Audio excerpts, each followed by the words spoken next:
Welcome to Where Her Heart Speaks, a show designed to challenge and disrupt ineffective thoughts and behaviors to help you not only embody peace, joy, calm, and certainty, but also to help you live the life you've always dreamed of living.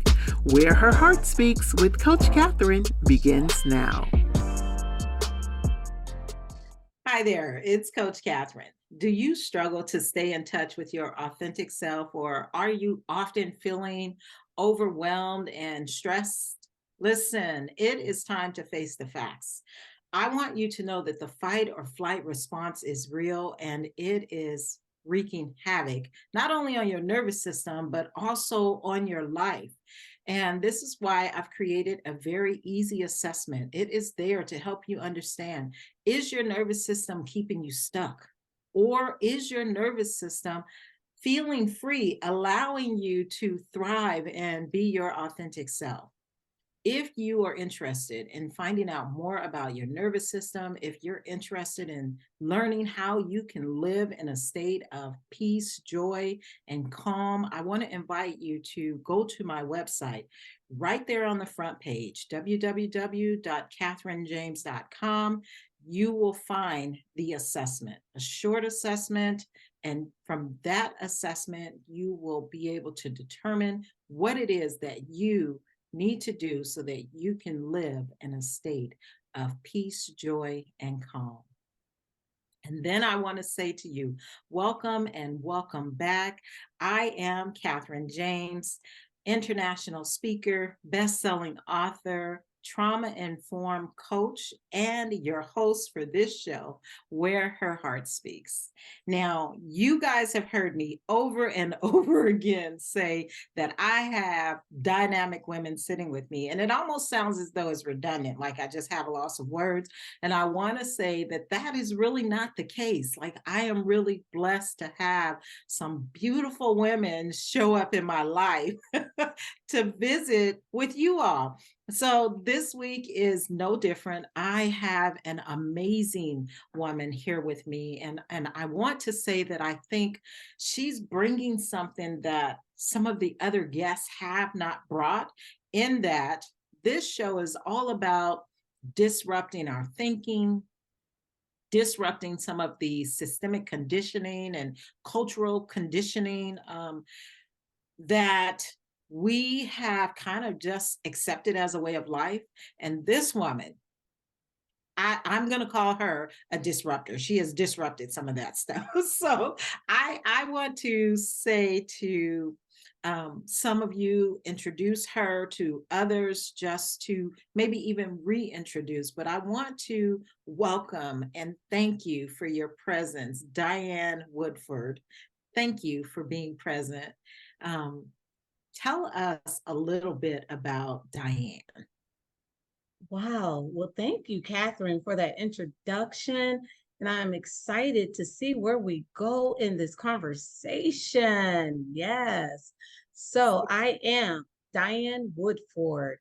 I am currently on a Go Where I Send You journey with my husband, Charles Woodford. I am a mother. I am a nana, author, podcast host. Um, oh boy, One Love ambassador, um, educator, speaker. Um, really, with all of that aside, I am a builder. I am building with women, men, and children at times, building a love bridge, right? I want to be the action. I want to be the action behind love, the action, the action. So when I enter a space, not say, hey, hey, hey, I'm bringing love, but just from the vibration, just from the light that I carry, you know that love is in the place. That's me. Yeah, that is so true, Diane. Oh my gosh, I have goosebumps.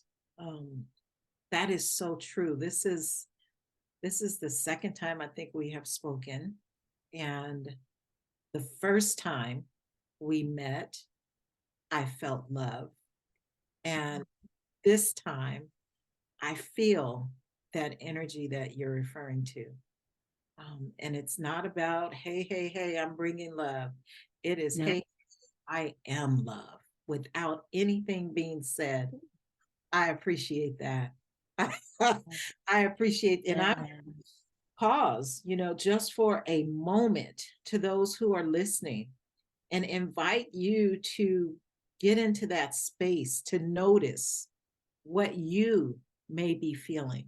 One thing I believe, one thing I know is that energy transcends space. Yeah. So pausing just to notice, what is it that you're feeling? Mm. What is it that you're feeling? So thank you for that. Mm. If the whole world, and this is what I'm going to throw out there, All right. but could just step into that, have that idea of self that they just want to be the action of love. Man, Mm. where would our world be? Right. Yeah, Right. that are listening, I want to charge you with that one. And then I'm going to come back to it a little bit because there's some things that get in the way and I want to talk about. Mhm. But Mhm. what you didn't say as you were introducing yourself is that you are a retired critical care nurse. Yes, ma'am. Yes, ma'am. There, a part of that says that you already had a heart to serve. You already had a heart to spread love. And Mm.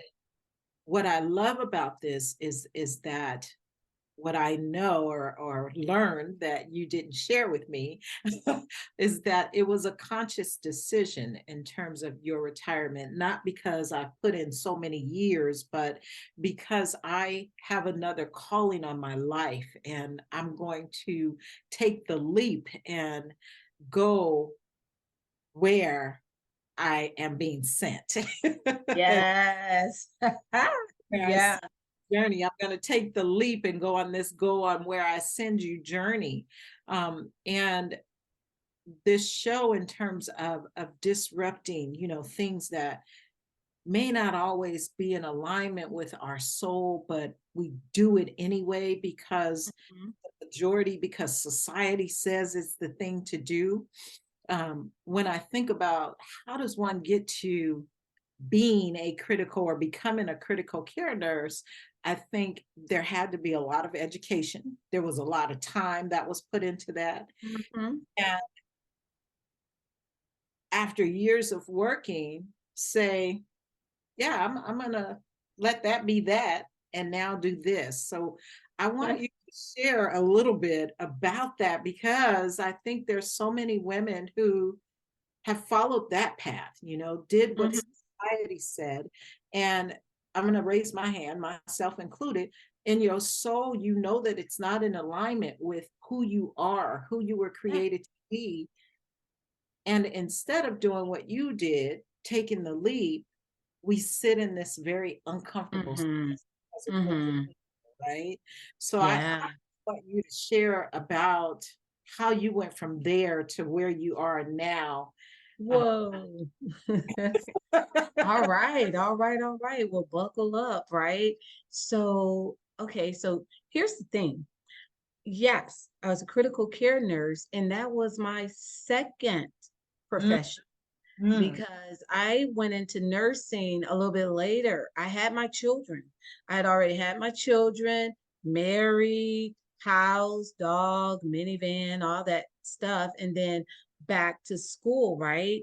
Um, I was working in administration and I knew that my work was a heart work.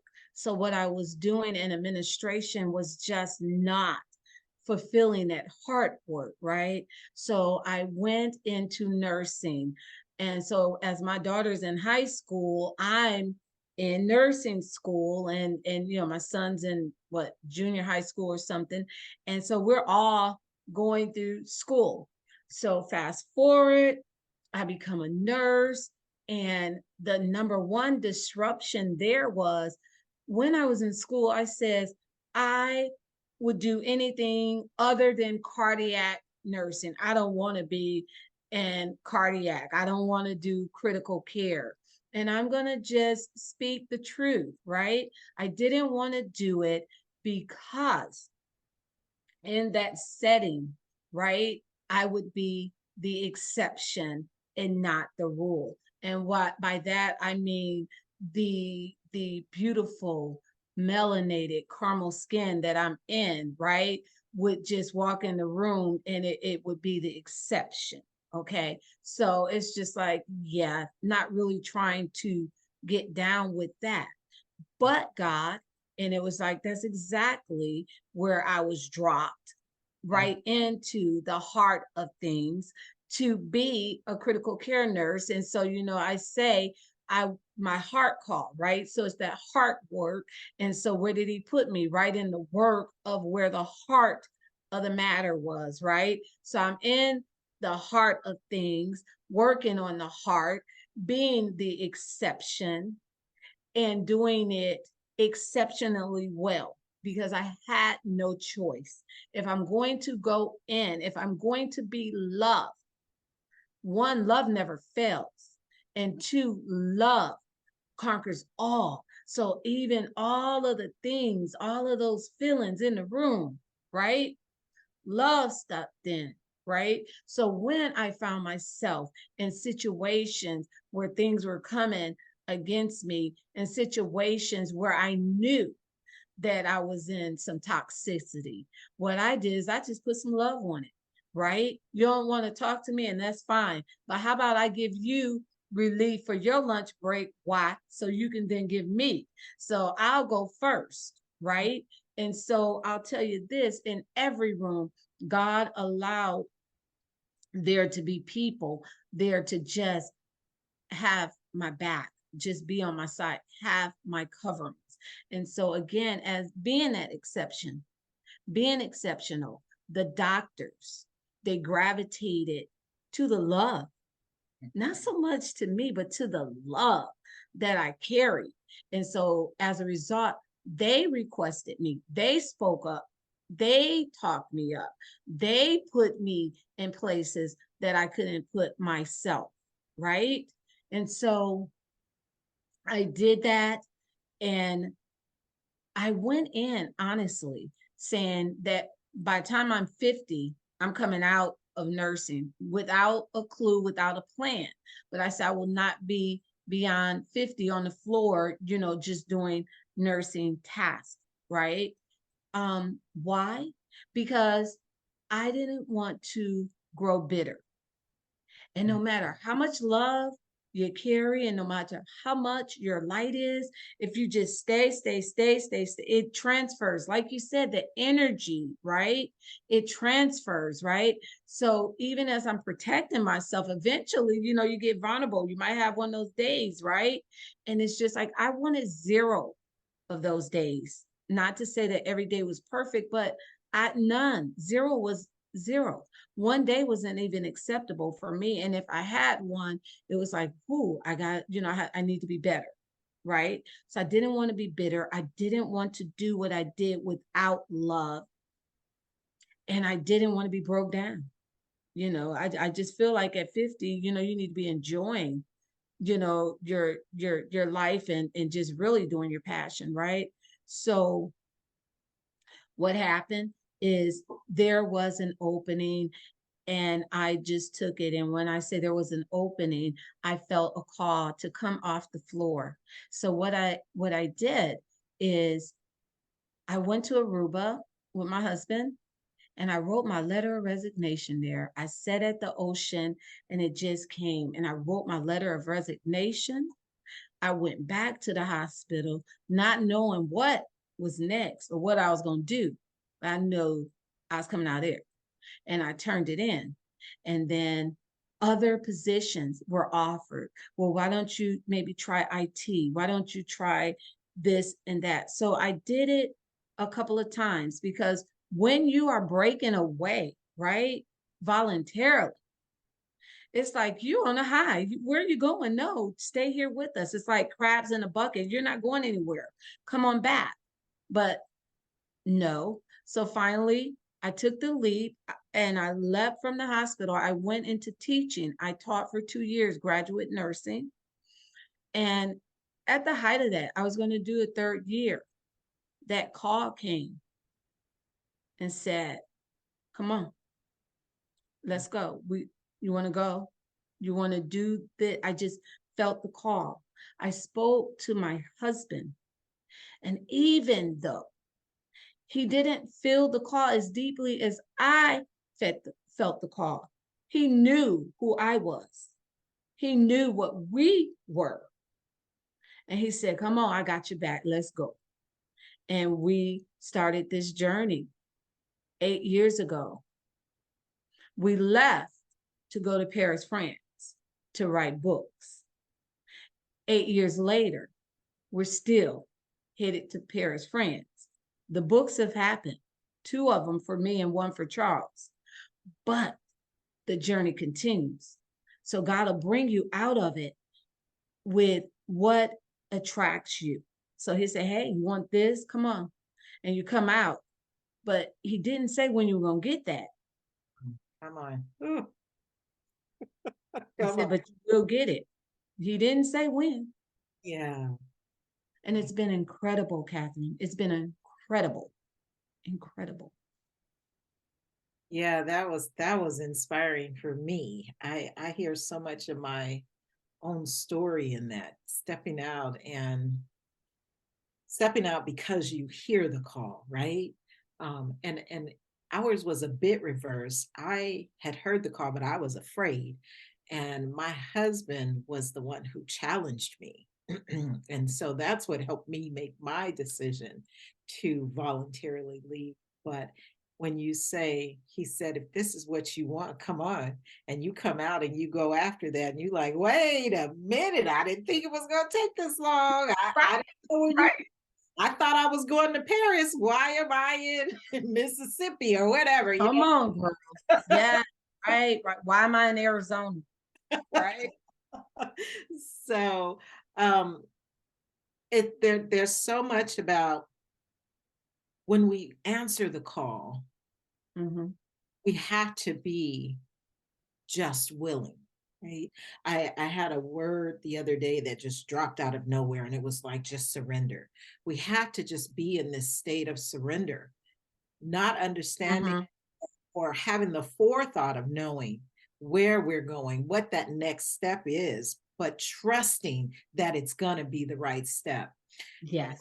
Before I get to the next question, I want to back up a little bit. I was writing as you were talking, and I to help those who are listening be aware of the nuggets that were being dropped. Some of the things that Diane said when she was in this space and the space was toxic, she just put some love on it. So I want to say to you, if you find yourself in a space where maybe there's a lot of toxic people, there are challenging people, be it in your workplace, be it in your house, be it in your family, if you find yourself in any area of life where it feels hard, just put some love on it. Put some love on it. And if you're not sure what that looks like, sometimes it's just smile and walk away. Sometimes it's, as you heard her say, go ahead and take your break. I got this. You take the initiative. You be the person who's proactive in spreading some joy, removing some of the stress or tension. And I know that that gets difficult, especially if you yourself are in a stressful state. I'll talk about it in a moment. You know that I'll give you an exercise. If you haven't had one, just go back and listen to some of the prior episodes. But also, she said she knew when it was time to go. And my note was, you have to know when it's time to go. She knew in her being. She said she felt it. And I love that, because right now I am really on a quest to help people reconnect with their inner being. Like, where her heart speaks is about what your heart is saying to you. And when you say, I felt it, I'm like, your heart was speaking. enough awareness. That's what I'm hearing also, Diane. Like there's an awareness about you that Mm. is not normal. Like you had enough awareness to say, I knew that it was time to go. So that second nugget that I picked up that I wanted to throw back out is when you have that feeling, when you know that it's time to go, you have to go. You Yes. go. Yes. Get to walk into this space of where she said it's been so amazing. Yes. Yes. Yes. Yes. uh Understanding that you're still not in Paris. Right. Right. Exactly. How is it that you are able to sit in this and witness the amazement of life right now as you're building these bridges of love, being the ambassador, when what you thought was going to happen has not yet happened? Mm, that is such a rich question. And thank you for asking because I had to get to a place of surrender.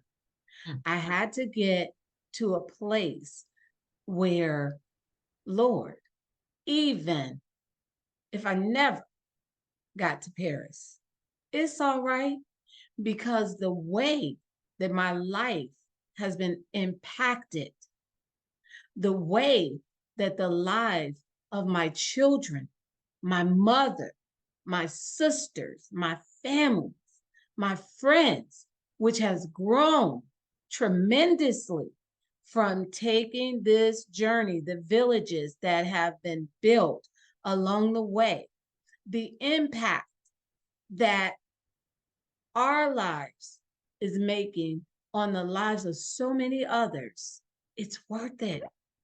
We absolutely did we did absolutely write the books. So that happened. We are now getting ready to talk with a movie producer to produce a mini series about our journey. Because when we tell people, it's just so incredible that they find it hard to believe it's documented and they read it and they see it and it's still like, whoa. Mhm. Even today, I spoke with my mom and she was just like, you have no idea of just how inspired your life is for me. She said, there were moments, and you know there were, when you were doing things I didn't understand. And as your mom, I wasn't comfortable. I wasn't comfortable with the leaps that you were taking, but still you held true to your purpose.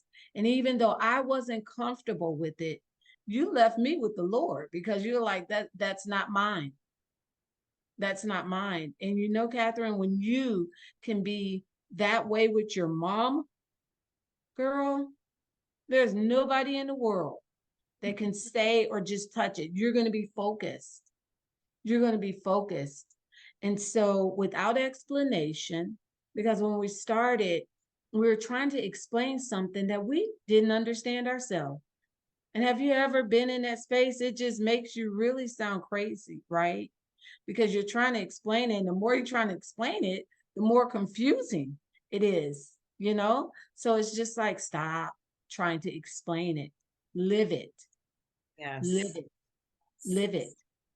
Stop trying to explain it, right? And also stop trying to control it. So that's where that surrender came. And once we surrendered, girl, You can really, explain it, right? it's very hard. I am right now Yes. speaking to you from Charleston, South Carolina. We first spoke from Nashville, Tennessee. I am right now in a beach house, just footsteps away from the sand, right? Which is my happy place. I've been here for almost a month and I have a little more time to be here. No, Catherine, I can't explain it. It's amazing. Yeah. It's amazing. And it's God working that thing out because he knows the desires of your heart. And if you just surrender and let him use you, you'll get them in ways that are just so remarkable. It just blow your mind. Yeah. And one of the things that I love,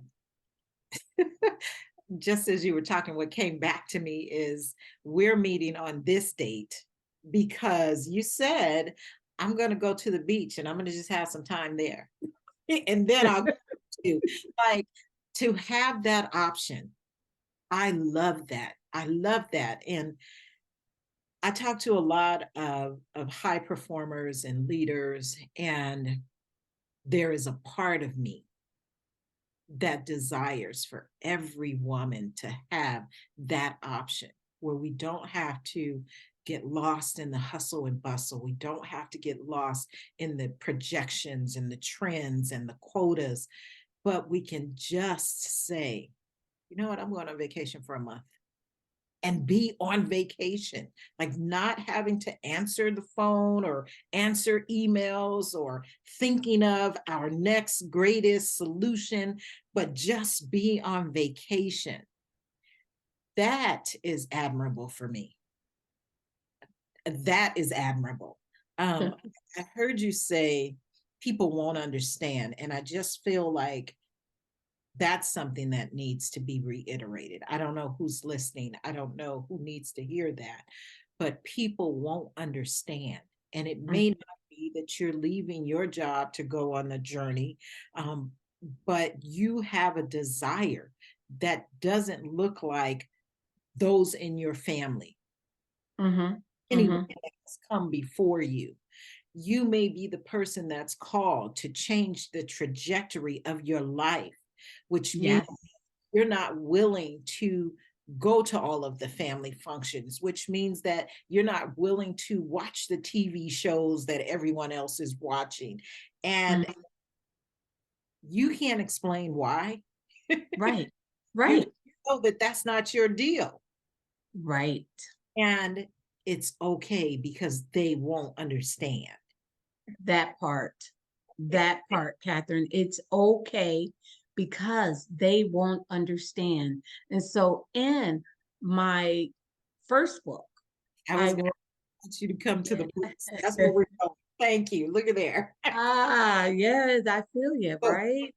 So in my first book, I actually wrote a story. It's a collection of short stories. It's called Clearly Ready. See yourself in your next season. And in that first book, I wrote a short story that was entitled Stop Explaining. That was the title of the story. And I always added quotes with the stories. And so with that story, it says, people can only understand you from their level of perception, right? So when you can get that in you, you will stop explaining. Whoever's listening and need this, it's okay to just say no. That's it. That's it. No. It's okay to say yes. That's it. It's okay to say no, thank you. And that's it. Well, why? Bye, bye, bye, bye, bye. I'm not comfortable with you asking me that. And so again, no. And that's it. And if the push continues and you feel like they're invading your space, then you have two choices. Let's just move on to something else. And if they can't, then you have the power, right, to say, you know what? I'm going to go ahead and exit from this conversation. We'll talk again later. You have a fantastic day now and walk away. Just walk away because you don't have to explain nothing to nobody, period. I love it. There we go. Wisdom again. How we doing this? Just say no. Mm-hmm. Can go into any further explanation. It was just say no or just say yes. And when it gets hard, be real, be authentic. I'm not comfortable answering that. I'm not comfortable with you asking me that or telling me that, right? And Right. when they press, you get to say, you know what, I'm just going to exit the conversation. I remember when I was in corporate, a lot of times individuals wanted things that they weren't entitled to or I could not give them. And Mm-hmm. after explaining several times, they would keep pressing. And I was so good at saying, you know, I'm just going to have to terminate the call. Well, yeah. That's what I got when I'm just going to exit the conversation, right? I'm just going to terminate this conversation. And what I'm feeling that does, what I know that does is it keeps us in honor of self, not allow Right. back you into a corner or say or do something that you know doesn't feel good to you. So Mm-hmm. to honor self. But the thing that's funny, Diane, when you're saying it, if it feels so, it sounds so nice, right? Put the love on it. Put a little Okay, love on it. okay, that's the tip. Yeah. Put Yes. on it. Love on it. Mm-hmm. Mm-hmm. Yeah. So Yeah. Clearly Ready was one book. Mm-hmm. Your second book. Let's talk about that Ooh, Lord.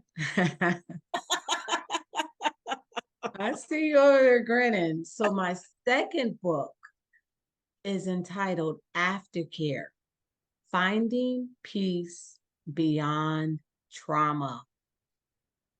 Yeah, I see you, Catherine. one. Say yeah. Yeah, yeah. That one, the second book, I just wrote it in March. It was a book. It was my offering. It was my offering to the world. It was my offering to people that are going through these perilous times of hospitalization, illness, trauma, and other on other levels. It was my offering to say that I've been there and that there is peace beyond that trauma. It may look like there's nothing. It may look like all there is darkness.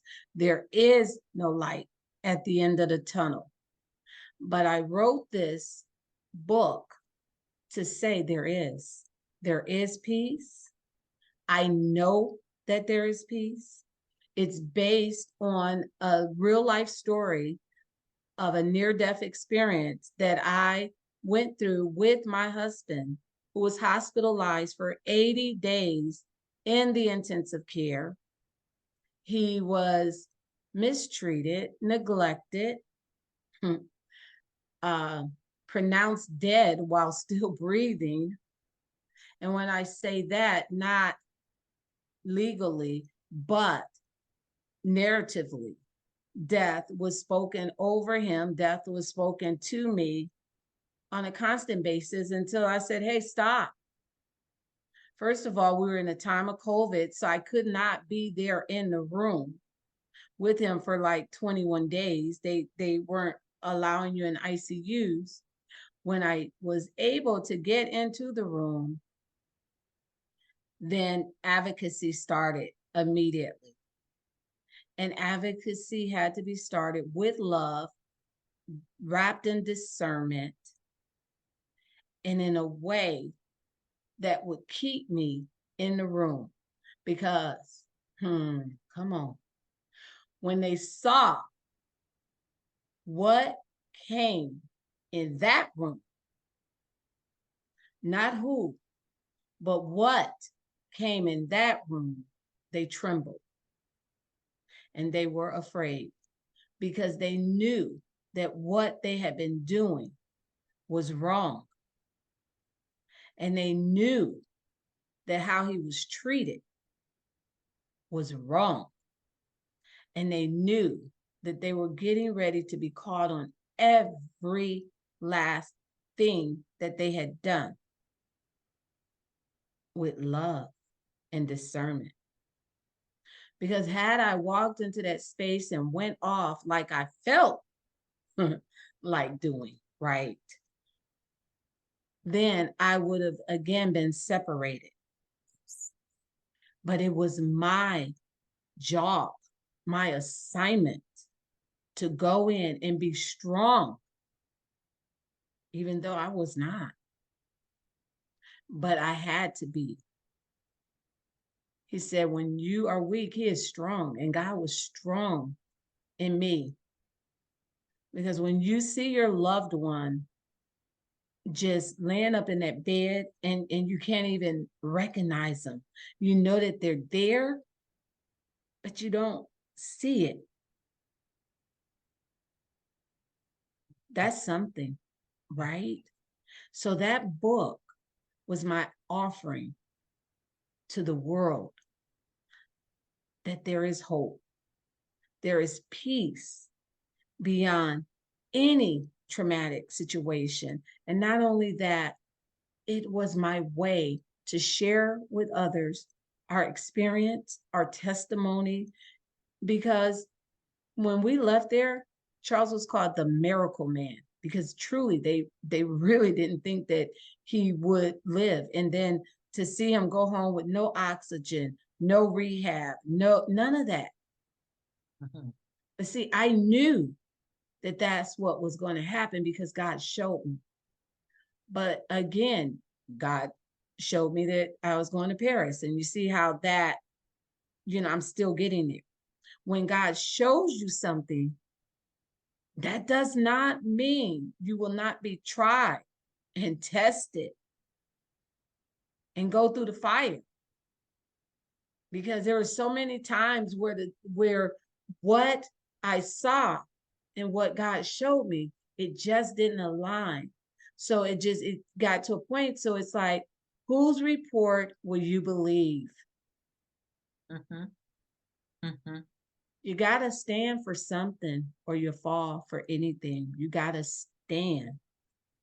You got to stand.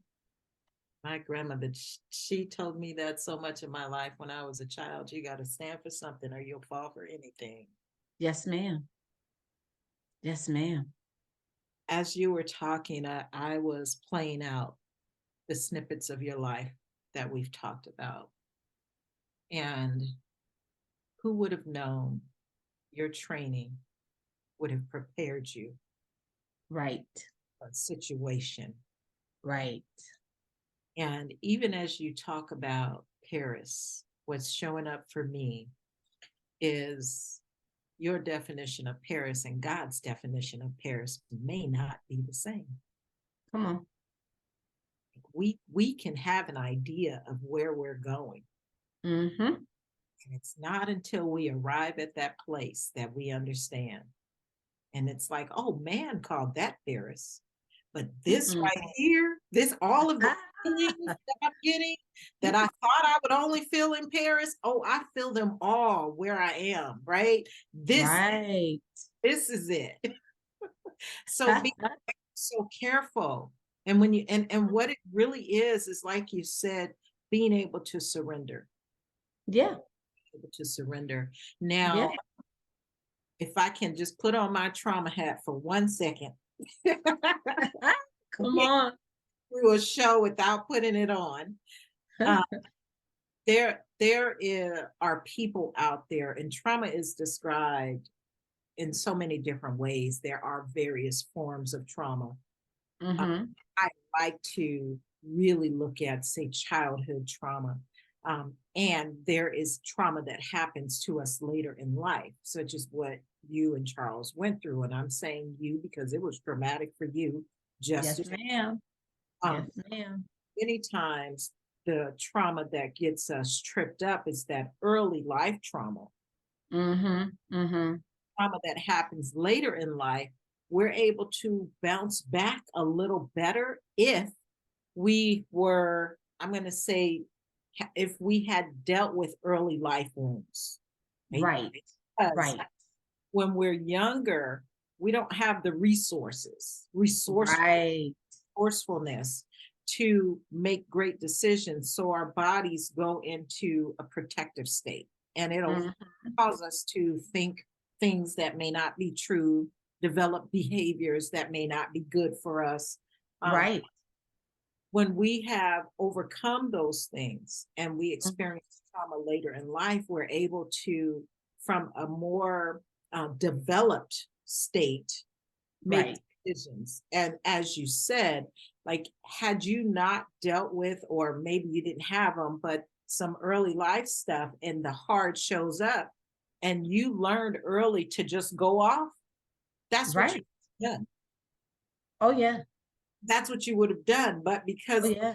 this body, and I'll say, it was in a regulated state, now you can Mhm. step into that wisdom and say, no, I'm Yeah. not going to go off. That's not going to be good. That's not going to be Mhm. good for this situation. Exactly.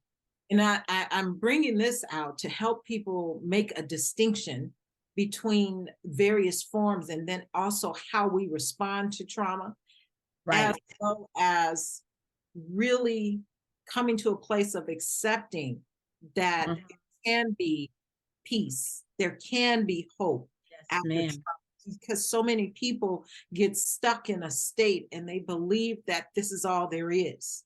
Right. Can't make it out of this state. So I want to ask you, and I'm really believing, just based on what we heard, that you have a system that's regulated. You have a system that stays in peace. So I'm just playing with words. Regulated is that medical term. We're not dysregulated, right? Right. Right. Staying in peace. And so as you're going through this, what was it that allowed you to keep walking, allowed you to keep supporting, allowed you to keep advocating and keeping yourself filled enough Mhm. so that you didn't break down and Mhm. come to a place of hopelessness when the doctors Right. already rendered Right. him. Right. Um, yeah. So, just first and first, my faith, my faith,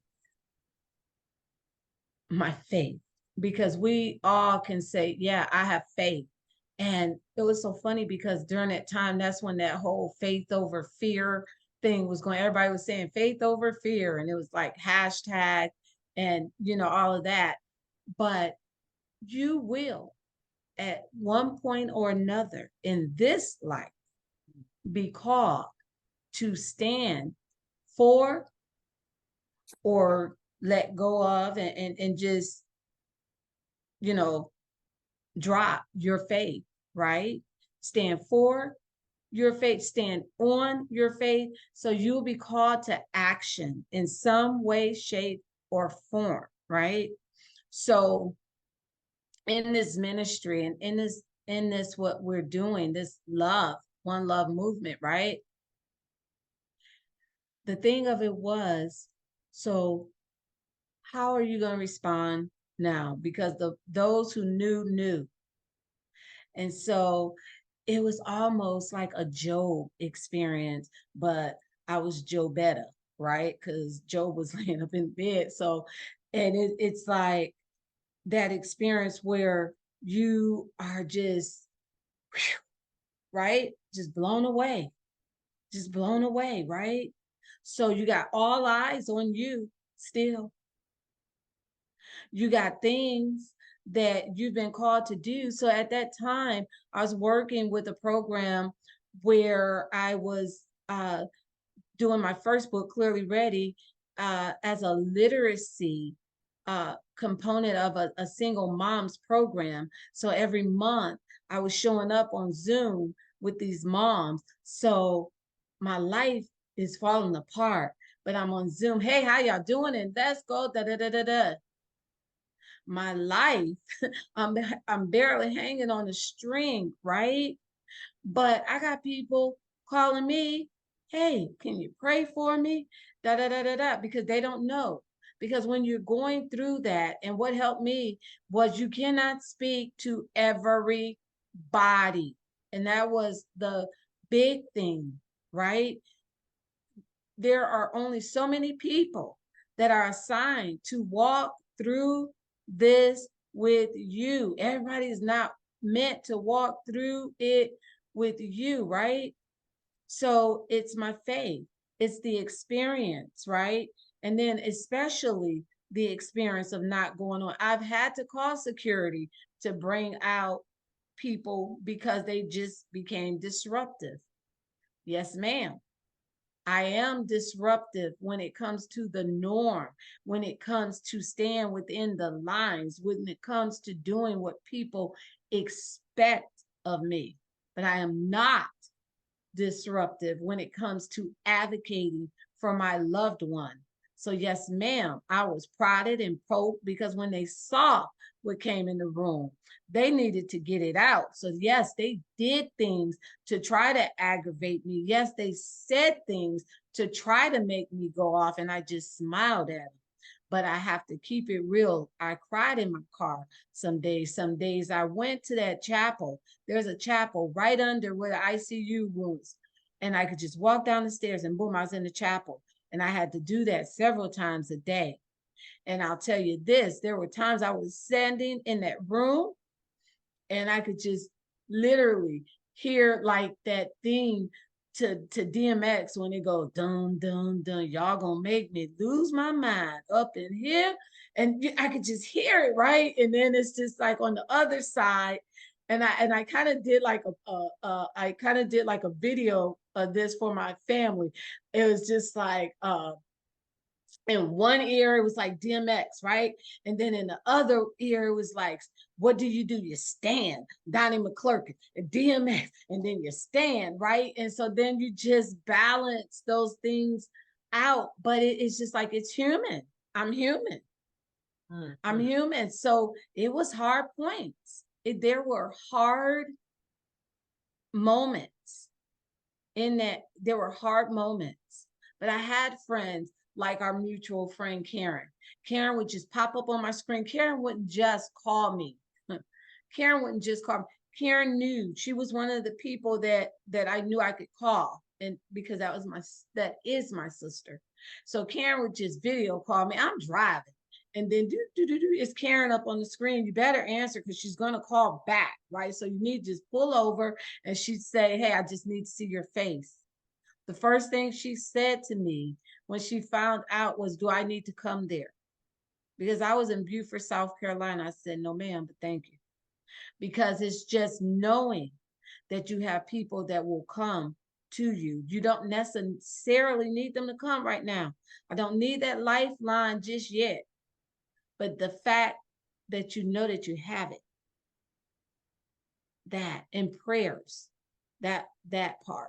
Every day at 6 o'clock, I enacted a prayer call for Charles. And so we did that for the first 8 days. And by the time we got to day 8, I said, y'all can stop praying for Charles to come home and his health. We need to start praising God for it already. We just need to praise God that he's coming home. We need to start being thankful. You need to start with the gratitude. Didn't need the prayers anymore. Now because we put them out there. Let's just start giving gratitude. And to this day, that 6 o'clock is still going on around the world. He had people around the world. Prayer does change things, and being grateful, that space of gratitude, it changes things. So yeah, so that part. But I do want to say this before I stop, and that is, I did experience PTSD. I didn't know it at the time that I was going through it, but I really need to make this point very clear. I was angry when we got home. So, it's just like when everything is going, your fight or flight, it holds you up and it just pushes you. And that peace that's beyond understanding, it just pushes you, right? But when everything settled, I was angry. I was so mad at all the things that were done wrong to us. And they would be held accountable. They would pay. And I would write and it was going to happen. And as I said to you on our first call, I prayed and I said, Lord, show me how we're going to take them down. Lord, show me how we're going to write these letters. And Lord, point me to that attorney because we about to get paid because this is not right. And the answer that came was to forgive them. Wait, what? Forgive them. And don't worry, because I will restore you. I will restore him to health, and I will restore you in everything that was taken from you. You will get that, and it will not only be that, but it will be abundantly more than that. And I'm not talking money. Everybody always thinks it's monetary. No, ma'am. I'm talking peace. Yes. I'm talking your life back. Yes. I'm talking rest. I'm talking your health. I'm talking the power to not just resume what you were doing before that, but to thrive and soar. Yeah. Yeah. Thank Yeah. you for sharing that. I'm like, how I know that you experienced trauma. You had your own traumatic response. It's almost impossible. It doesn't mean that it has to linger. And anger is still a form of fight or flight. It's still it's the emotion that shows up as a result of. And when you said anger, I started smiling because what I share with so many people, at the root of anger Mm-hmm. Say again. is love. Yes. We would not get angry if we didn't care. Exactly. At Exactly. there's when we look at the emotional scale, like there's a fear, there is guilt and shame, and you come all the way down underneath, there's love down there. And so that you said forgiveness, I'm like, how do we forgive? In love. You drop some love on it, right? Drop some That's love. right. As you were going through, I was just again making notes, so for those who are listening. And what I love about God, what I really came to understand just one day out of nowhere, the things that regulate your nervous system, Come on. things that put us in connection with God. Mm-hmm. I think that's amazing. This body that He created, the things that calm you down are the things Mm-hmm. that calls you to Him, right? So Mm-hmm. faith, you said. Yeah. You also talked about crying, getting in touch with your emotions. So many high performers, they don't want to cry. They want to suppress Mm-hmm. their emotions. They think that crying makes them look weak. And Mm-hmm. so untrue. And it brings us back to that state of calm. And Mm-hmm. even music, I love this because music is another tool to Mm-hmm. regulate the system. Whether it be DMX saying, you gonna make me lose my mind, or Donnie McClurkin saying, stand, there's this rhythm in music Yes. of our body to come back to a homeostasis, a state of homeostasis. So Exactly. even though you weren't, with a radio, it was still playing for you. Still. Mm-hmm. Mm-hmm. That's and I was gonna say, Catherine, what I did bring a radio into the space before it was all done. Honey, I wrote on the communication board in the room, good vibes only, right?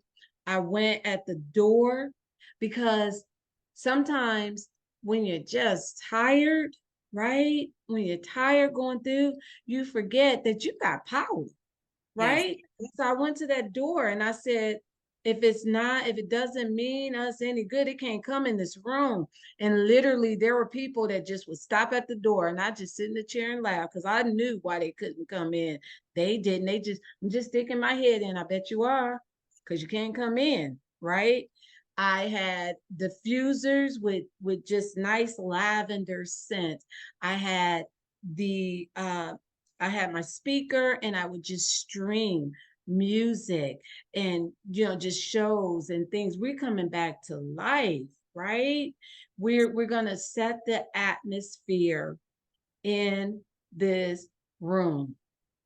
We're going to set the atmosphere in this room. And when you were talking, one thing that I must say is that I never, ever, ever, never, ever in my life thought that I would be able to take and leave my husband at the hospital and walk out the door. I didn't even know how I walked out of that emergency room, not knowing when I would see him again at that point, if I would see him again at that point, right? And then getting home, not knowing how I would sleep. And this is the part that I think is so important. There was a peace. So when we talk about the peace of God that surpasses all understanding, when you call for that, be careful, because there's a situation that's going to have to come with that kind of peace. And it's usually a situation that will blow you up, right? So you sitting there and I'm like, how will I sleep? How am I going to sleep? And I kid you not, I was sitting at the table. I was drinking peace. I'm drinking peace, drinking tea, right? And I'm just, Lord, how am I going to sleep? I don't even know how I'm going to go to sleep. Tears. And all of a sudden, like this, it's like this. I could hardly keep my eye. I'm doing this. I could hardly keep my eyes open. I got up from the table. I put on my pajamas. I went to sleep. That peace dropped on me right there on that table. And it stayed with me throughout the whole time. It never left me. It didn't mean I didn't feel what I felt, but that peace, it never left me. Yes, yes, yes, yes. I get that. It's so funny because it'll leave you wondering in your mind, like, am I okay? Right. I'm supposed to be, but Right. am I losing it? Because Right. this doesn't make sense, right? Right. But it is that peace that surpasses all understanding. I just want to give two more things you mentioned as you were talking about how you made it through. You talked about gratitude, being in a state of gratitude, and I call it, science calls it co-regulation, having a community that you knew you could connect with. Mm-hmm. So those are ways, and again, those that are listening, I hope that you're making notes, because these are ways from a spiritual standpoint, from a scientific standpoint, to really help you to overcome traumatic experiences. The funny thing about this is it's not just traumatic experiences that we experience later in life. These same methods will help you overcome early childhood traumatic experiences as well. Mm-hmm. So, Diane, Yes, ma'am. to a close, is there anything that is on your mind that you would like to leave with the people that are listening? And then I'm going to ask you to share how people can get in touch with you. Awesome. Okay. So give yourself grace. Give yourself grace. Give yourself grace. Don't tell yourself no. Give yourself grace. And it takes a village, y'all. How can Yeah. people get in touch with you? The best way is my website. So my website is PATHS, PATHS, the number 2, transformation, transformation.com. And everything is there. There's a YouTube channel that I did that kind of went with the book, Clearly Ready. There's the podcast there. There's blogs there. You can purchase the books there. I will say this, with the purchasing of our books, we use our books as a source of income and resource into what we are doing. So with our books, there is a portion of the proceeds that is always going to go towards love drops. It's going to go towards a nonprofit. It's going to go to an individual, but there's always a give back component with that. And I say that to say that that's why right now, and probably never, they're not on Amazon. There you have, you purchase them from the site. You purchase them from the site, and we usually just do pop-ups with them, right? Whereas we will just do pre-orders, and then we send out the book. I've been told that I can do like a direct ship through Barnes and Nobles or something, but it is important to me that if you buy a book from us or you buy 100 books from us, I want to touch your books. I want to bless your books. I want to put some love on it, and I want to sign your books. So right now, that's how we're doing the books, and they're all on the website. We appreciate your support. Thanks for listening. Share the podcast. Definitely, just share Catherine James, right? Hey, eyes. Just definitely share this, because this is definitely some helpful information that needs to be spread. So yeah, that. Thank you. I appreciate you. I appreciate your time. I appreciate your energy. I appreciate your presence. As I close, I just close with a little prayer, whatever comes to mind. And for those that are listening, I pray that you will give yourself grace. I pray that you will understand that you have the option to find peace beyond trauma. It's available for you. That you do not get stuck in any trauma responses that do not serve you. I pray that you will have the knowing to know when it's time for you to go. And I pray that through it all, you will learn to just put some love on it. Ooh, yeah. And as I close, I want to remind you that in this life we get to choose. Choose to listen from the place where your heart speaks, and choose to live a sensational life. Peace and blessings.